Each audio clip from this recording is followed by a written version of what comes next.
সম্মানিত ভিউয়ার্স, আসসালামু আলাইকুম। আমি আপনাদেরকে দেখাতে যাচ্ছি বাংলাদেশের অন্যতম প্রাচীন সৌন্দর্য এই মসজিদ। দেখলেই মন ছুঁয়ে যায়। মসজিদটি ১৬৫৬ সালে নির্মাণ হতে পারে এমনটি ধারণা করেন প্রত্নতত্ত্ববিদ। সম্রাট শাহজাহান পুত্র শাহ সুজার শাসনামলে নির্মাণ করা হয়। এটি পঞ্চগড় জেলার আটোয়ারী উপজেলার মির্জাপুর গ্রামে মির্জাপুর শাহী মসজিদ নামে পরিচিত। এর সৌন্দর্য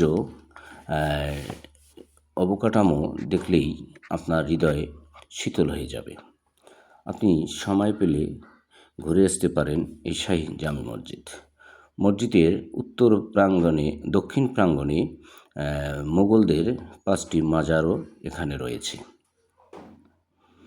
আমি এই ভিডিওতে আপনাদেরকে শুধু মসজিদের বাহিরের অংশগুলো দেখাইলাম। পরবর্তী ভিডিওতেই মসজিদের ভিতরের অংশগুলো নিয়েই আলোচনা করব। মসজিদের ভিতরে সাধারণত 2টি কাতার। মসজিদটি খুব ছোট পরিসরে নির্মিত।